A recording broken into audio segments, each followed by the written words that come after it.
I wish to thank Dr. Manoria and Dr. Mahapatra for this excellent meeting that they have organized and given me chance to give a talk on my favorite subject, that's non-pharmacological therapy. I like to call non-pharmacological therapy as lifestyle modification because this goes to the root of the disease. As you know, diabetes and other non-communicable diseases are caused because of unhealthy lifestyle. And this unhealthy lifestyle consists of diet, exercise, smoking, and stress. All these diseases can be prevented if we start these preventive measures from early childhood. These non-pharmacological or lifestyle methods are extremely useful for prevention as well as treatment, and they may substitute or complement pharmacological therapy. If you ask me, I think they are better than the pharmacological therapy because they are cost effective and they have no side effects. They have several other benefits apart from prevention that they can be used for treatment of hypertension, dyslipidemia, cardiovascular disease, obesity, depression, which frequently accompany diabetes. They are cost effective, no side effects, and they are ideal for pre-diabetes. To control this huge epidemic, I think these are the only methods available. Pharmacology cannot be. Now, pre-diabetes also is a huge thing, and this is an old study, diabetic prevention trial, in which you see that lifestyle has been compared with metformin, and you see that lifestyle is better. I call it inadequate lifestyle because here yoga was not used, otherwise the results would have been much better. I will show you what are the results of yoga.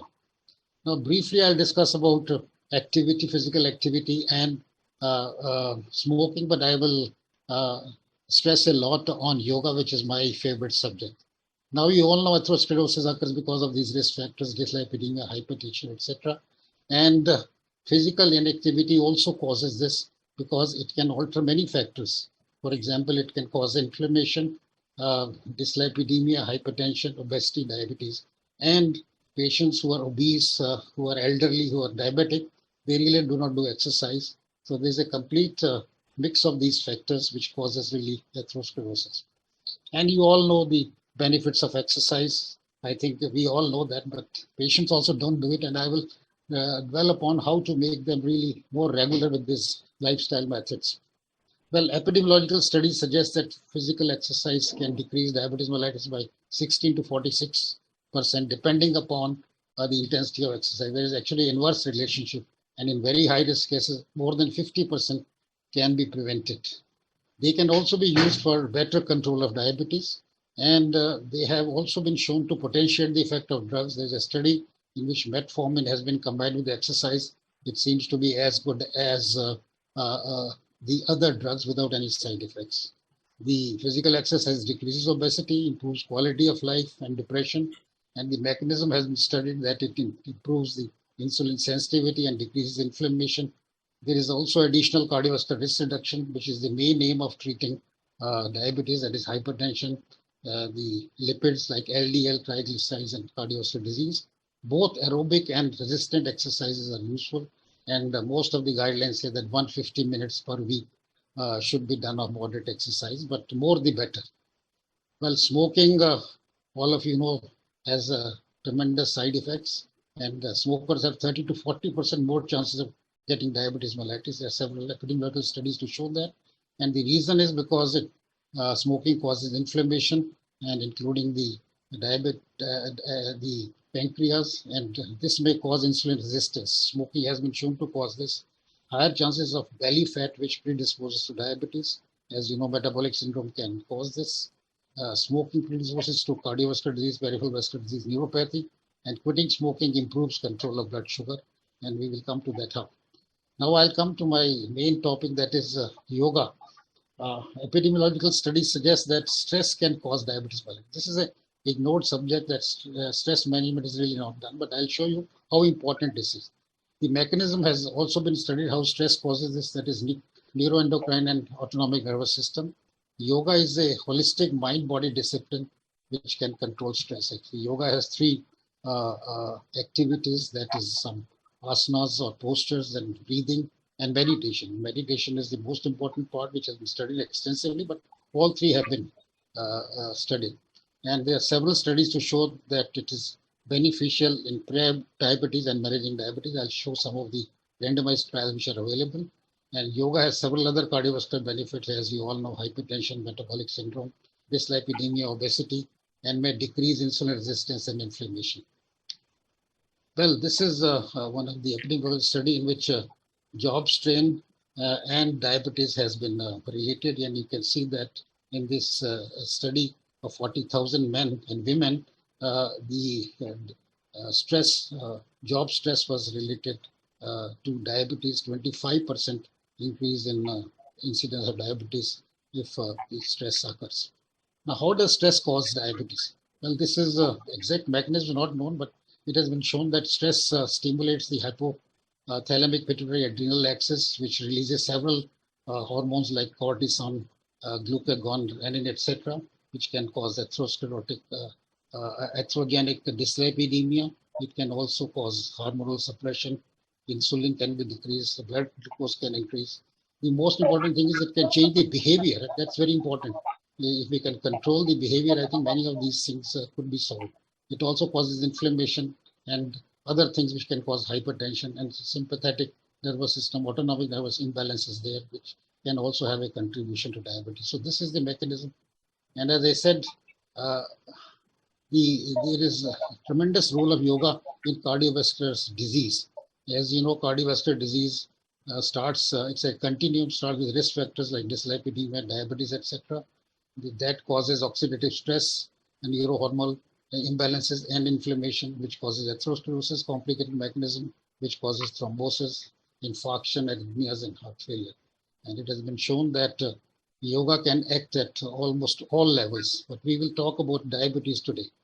Well, there are several studies available. These are randomized controlled studies, but you can see these studies are small, involving 21 to maximum 277 patients, and the follow-up has been short 3 months to about 12 months maximum, and most of them are really 3 months.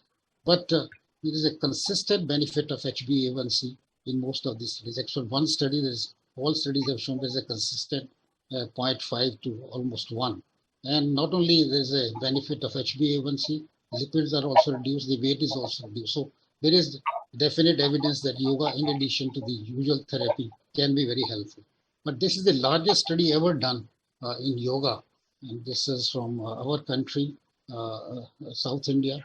This was diabetic prevention through yoga-based lifestyle. This is a pan-India randomized controlled trial of more than 3,300 pre-diabetic patients from 29 states. They were randomized, and yoga was given for 3 months. And at 3 months, there was dramatic results that the diabetes developed in only 11.2 versus 21.6 in the control group, indicating a 47%, almost 50% reduction of onset of diabetes.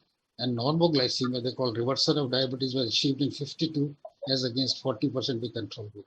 So it was inferred that short-term yoga practice can prevent diabetes. I think this is a very important message for all of us. It's a very large study, and I think it should be implemented. And we'll come to how yoga can be incorporated.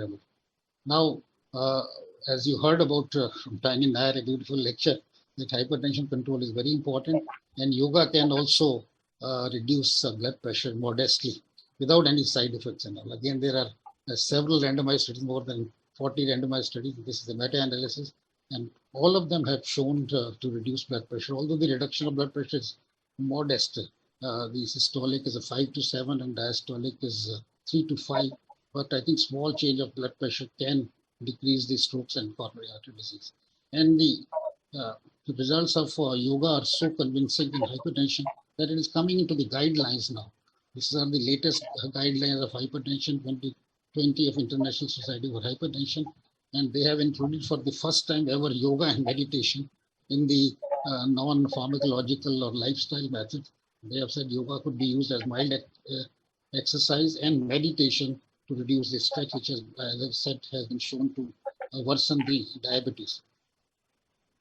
Yoga has also been shown to reduce obesity. Again, there are small studies for a short period of time. This is the limitation of this yoga study, that they are in small number and the follow-up is short. Clinical endpoints are hardly available.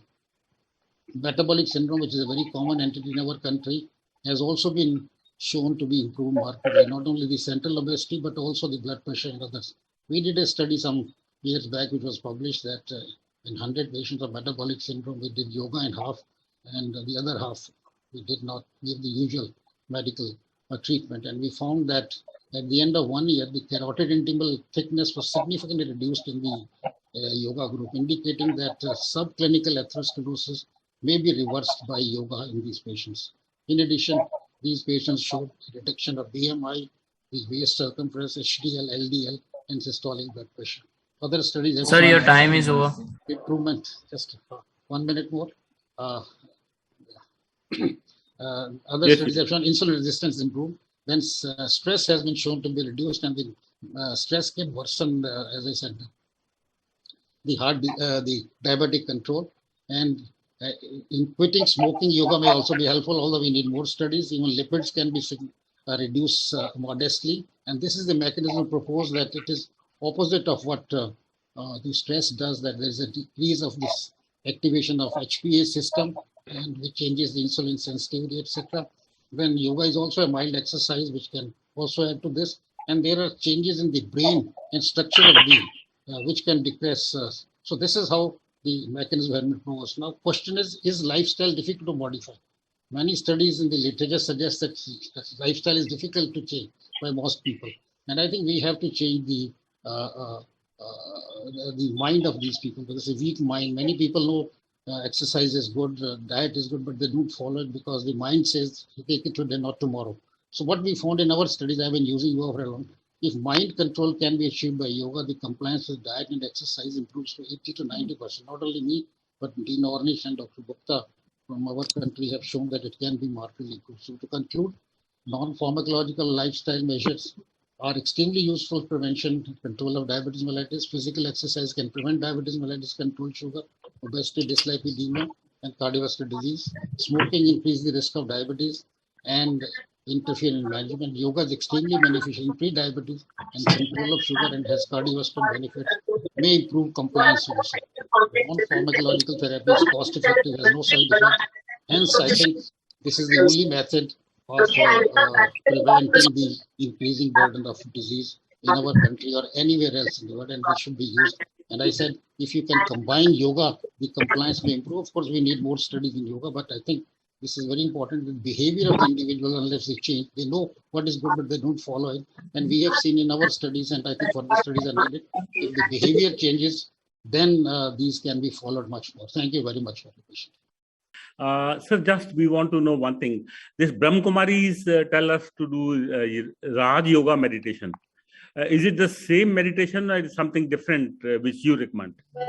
Well, there are 100 types of meditation, more than 100 types. You must have heard of Raj Yoga. There is a transcendental meditation, which has a large number of studies on them. There is a mindfulness meditation, and so on. There are a large number of, but I think the ultimate, they have been shown to be beneficial. The ultimate aim is that the mind is calmed by all these studies, and there is a sense of peace and wellness.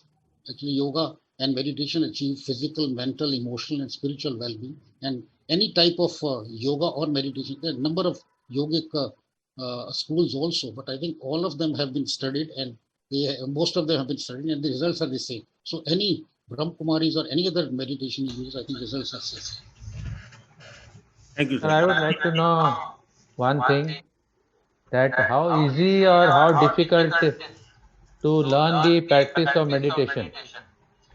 It's not difficult at all. You see, you need a good teacher, that's all, for that. And what we have suggested is, initially you should really go and learn from a teacher who explains to you in a very simple manner. It is nothing but just sitting quietly and just watching, concentrating on one thing and thinking positive. And ultimately it becomes a yogic attitude. People ask how long should it should be done 24 hours, because even if I'm talking to somebody criticizes me, if I don't get angry, that is yoga. While eating, I can do yoga. Fully concentration and thinking positive. When we are doing angioplasty or difficult procedure, we are always doing yoga, because we are thinking positive, and if any complication occurs, we can correct it. So if we can do it in our normal life, it's not difficult at all. So meditation is not difficult. Actually, it is the natural state of the mind. One has to just sit quiet and not respond to outside things for some time, and slowly the behavior changes. You don't get upset by criticism. Normally, what happens? Somebody criticizes, you get angry. If somebody appreciates, you are happy. So our switch of happiness is somewhere else. But here, switch of happiness comes in.